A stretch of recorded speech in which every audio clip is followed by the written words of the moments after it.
right, guys, so we just finished up with Texas Veterans Conference 2016. Two out of the three of you were once on the panel.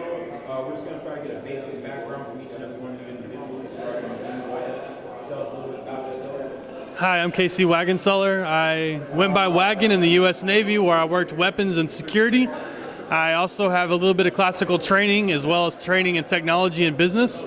And I'm interested in the legalization of cannabis because primarily I know that many veterans suffer under the opiates and under the psychotics that they're given, as well as many of them end up committing suicide dealing with the various struggles.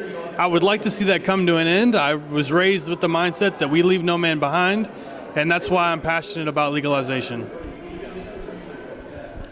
My name is Charles Feldman. I run a national law firm, MJ Business Attorneys. We're here in Texas to help help veterans have access to cannabis. It's a big veterans issue across the country, and we're proud to be involved in all the states that are trying to make this safe access for veterans.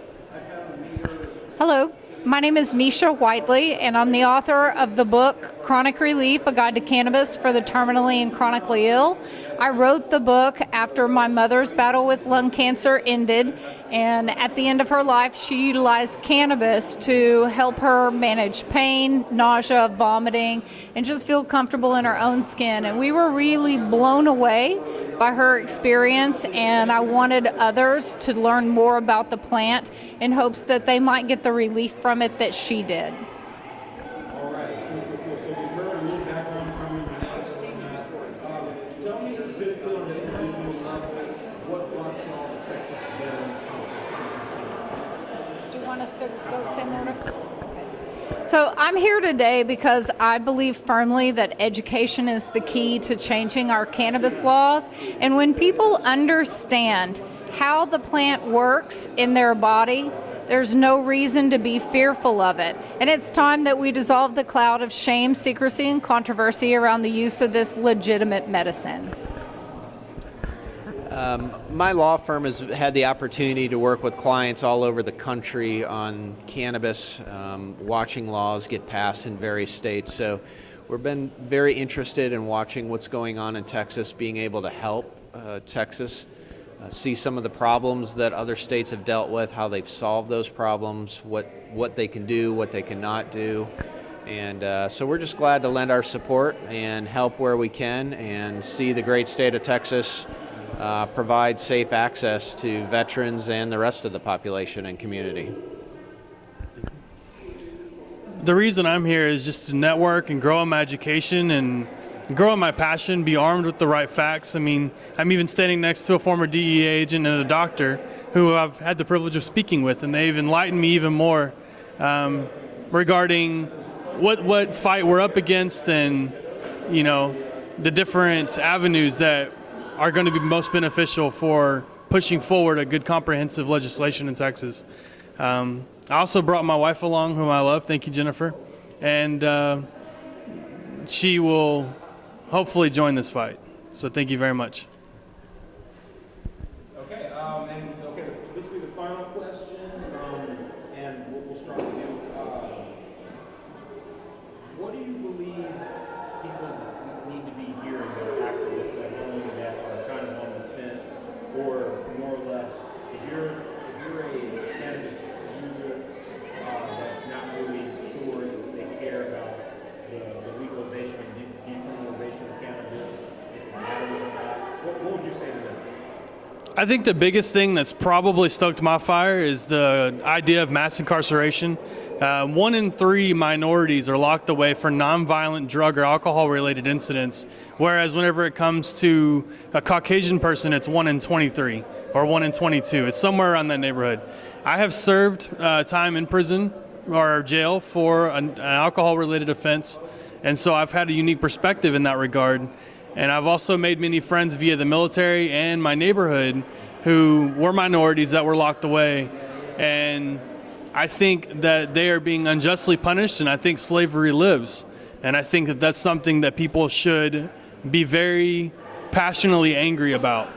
And so that's why I fight. All right, and your question would be, as a former law enforcement officer with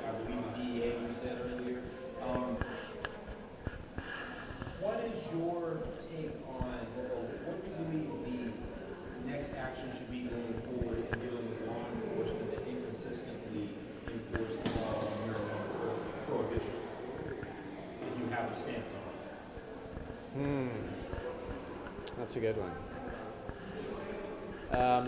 What I would say is the war on drugs has been proven to be a failure. Having been on the other side of the war on drugs, on the law enforcement side, personally became very disillusioned with that war.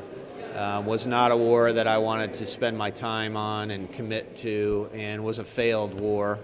And I think people really have to understand where that war came from, the propaganda behind that, and that's why I like to be involved in states like Texas right now to help citizens understand where those ideas came from, why they're failed ideas, and why cannabis reform and the end of prohibition. It's our streets can be safe, patients can get the healing they need, and veterans can get real legitimate medicine that will actually help them.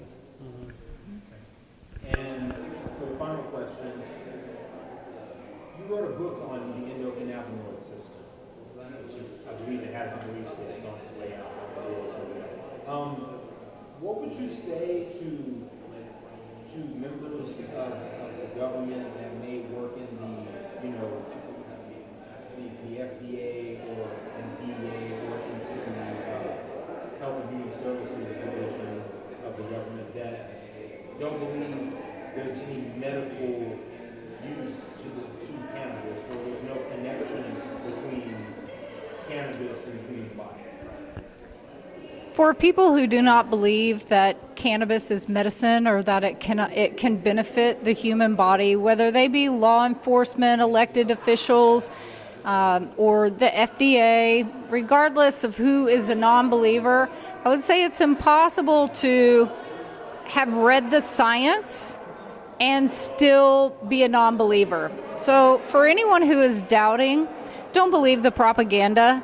Do your own homework. And a really good place to start is with the federal government patent on cannabinoids, which happens to be for their neuroprotectant and antioxidant qualities. And buy the book. Thank you. I want to thank all you guys for being on the panel. Thank you for serving our country today. Thank you for serving our country, and thank you for serving our community today and being at the Texas Veteran Conference. Thank you. Please have your, can I say one more thing on the camera?